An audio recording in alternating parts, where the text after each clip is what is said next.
English మెథడాలజీలో lesson planning అనే టాపిక్కి సంబంధించి నేను మీ ఎగ్జామినేషన్ పాయింట్ ఆఫ్ వ్యూలో ద మోస్ట్ ఇంపార్టెంట్ ఎంసీక్యూస్ అంటే మల్టిపుల్ చాయిస్ క్వశ్చన్స్ని ప్రిపేర్ చేశాను. చూద్దామా మరి? Let's get started. The first question is, which of the following best describes the primary purpose of a lesson plan in English language teaching? A. To fulfill administrative requirements set by the school. B. To keep students occupied during the class period. C. To provide a structured roadmap for effective teaching and learning. D. To serve as a script that the teacher must follow verbatim. The right answer is C. To provide a structured roadmap for effective teaching and learning. Next, a well-written learning objective in a class plan should be A. Broad and open to interpretation. B. Focused on what the teacher will do during the lesson. C. Specific, measurable, achievable, relevant and time bound. Smart. D. A general statement about the topic to be covered. The right answer is C. Specific, measurable, achievable, relevant and time bound. Next, when planning a lesson focusing on teaching narrative writing, which of the following activities would be most appropriate for the input stage? A. Students independently writing their own short stories. B. Analyzing examples of well-written narratives focusing on structure and language. C. Peer reviewing each other's drafts and providing feedback. D. Playing a vocabulary game related to descriptive adjectives. The right answer is B. Analyzing examples of well-written narratives focusing on structure and language.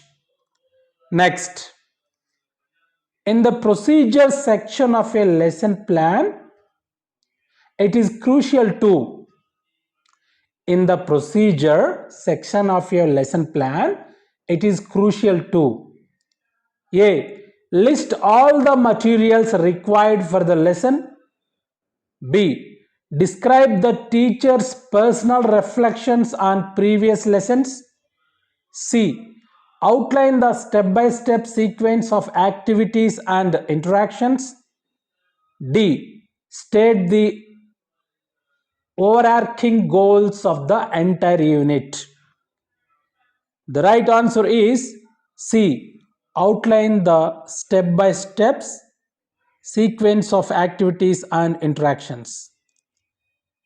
Outline the step-by-step sequence of activities and interactions.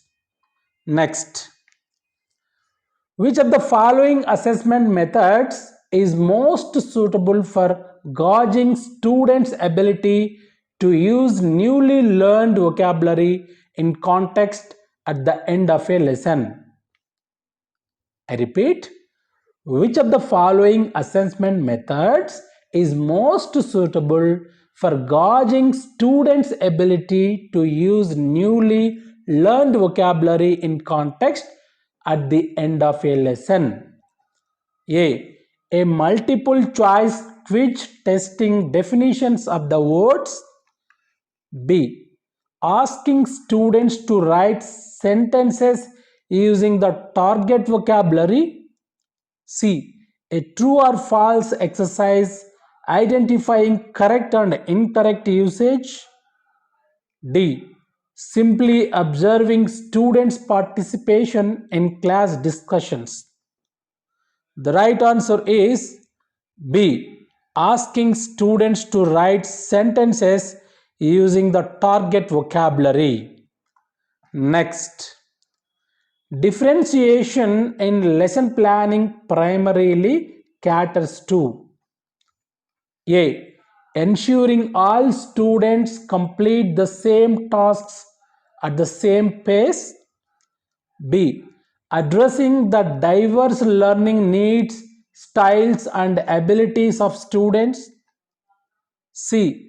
Simplifying the lesson content for struggling learners. D. Providing extension activities only for advanced learners. The right answer is B. Addressing the diverse learning needs, styles, and abilities of students.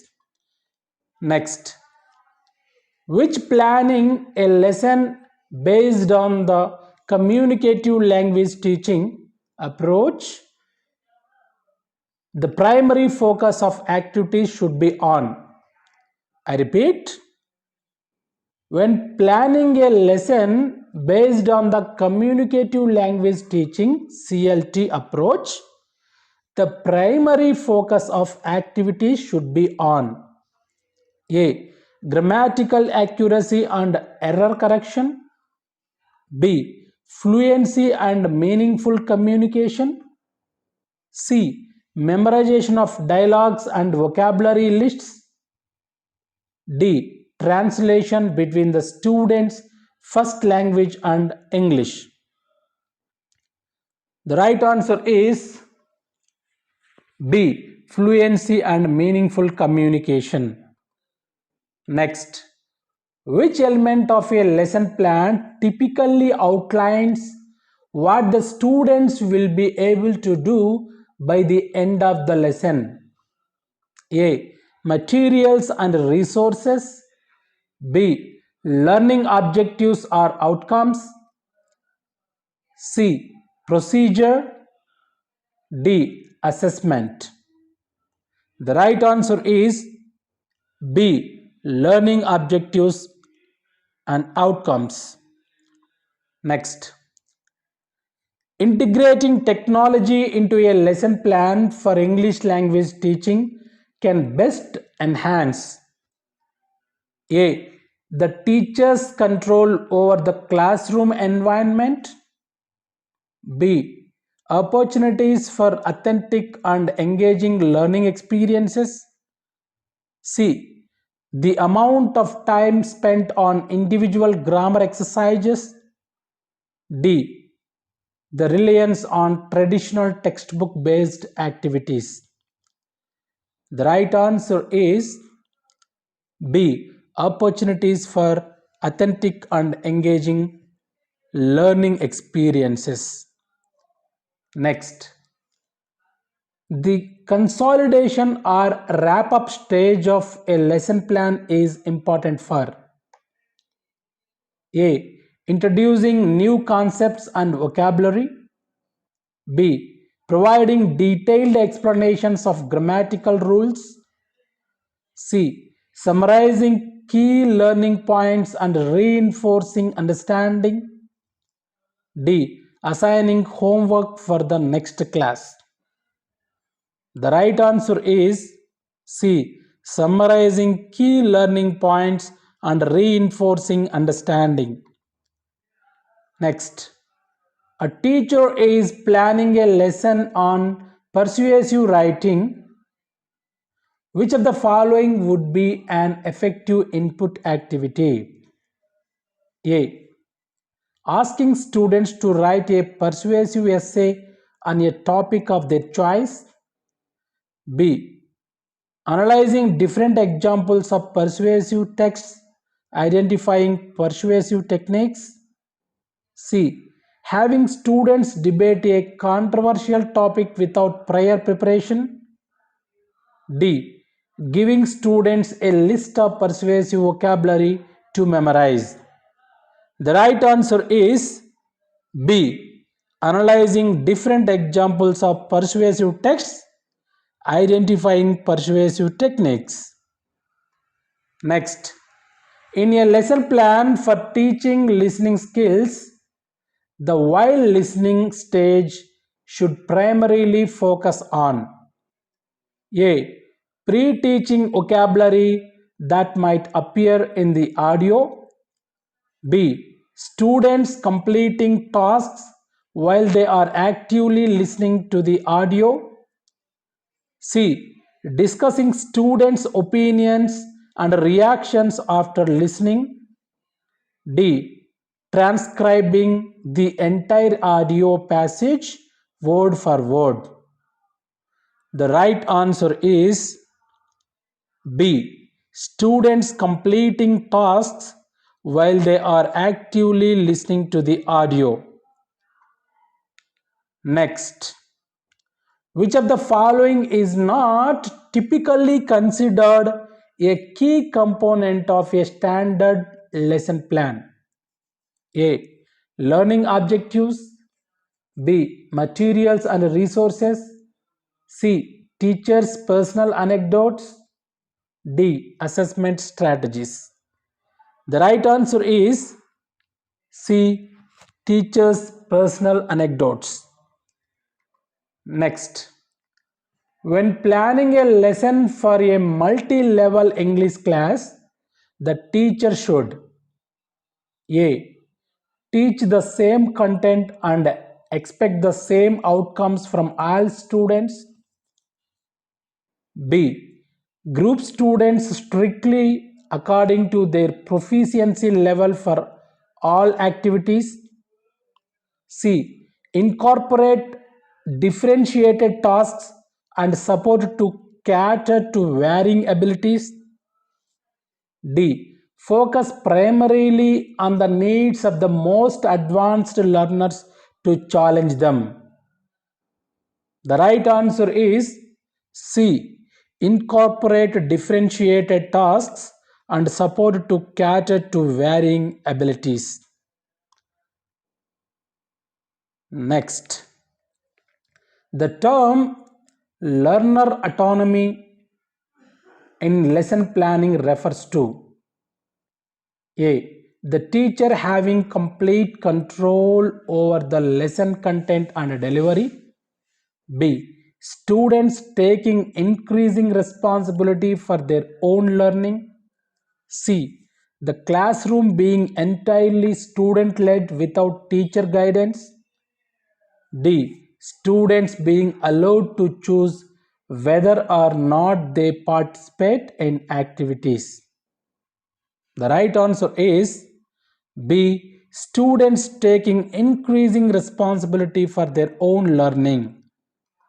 Next, which of the following best describes the role of anticipating problems in lesson planning?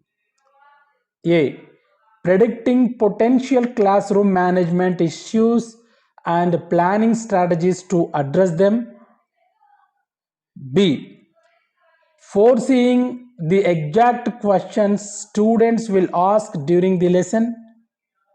C. Preparing alternative activities in case the planned ones finish too quickly.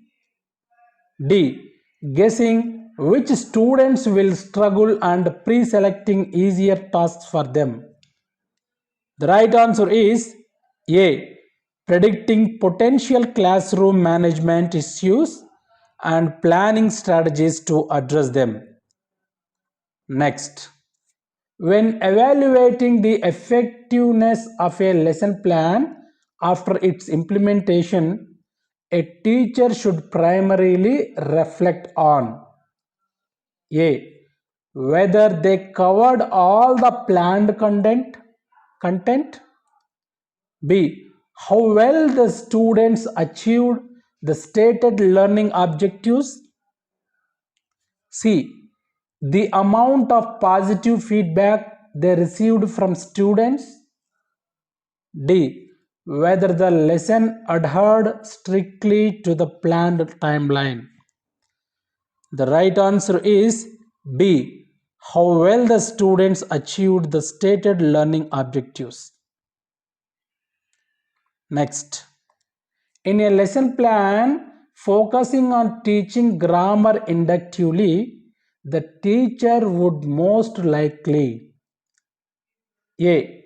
Present the grammatical rule explicitly at the beginning of the lesson. B. Provide examples of the grammatical structure and guide students to discover the rule. C. Assign grammar exercises from a textbook for students to complete individually. D. Focus on error correction of grammatical mistakes made by students in their writing. The right answer is B. Provide examples of the grammatical structure and guide students to discover the rule. Next, which of the following is a key benefit of having a flexible lesson plan? A. It ensures that the teacher never deviates from the predetermined activities. B. It allows the teacher to adapt to students' needs and unexpected learning opportunities. C. It minimizes the amount of preparation time required before the lesson. D. It guarantees that all students will learn at the same pace and in the same way. The right answer is B. It allows the teacher to adapt to students' needs and unexpected learning opportunities. Next, the follow-up activity in a lesson plan typically aims to A. Introduce the main topic of the next lesson. B. Provide immediate feedback on students in class performance. C. Extend learning beyond the classroom and reinforce concepts. D. Review previously learned material before introducing new content. The right answer is C. Extend learning beyond the classroom and reinforce concepts. Thank you. Thank you.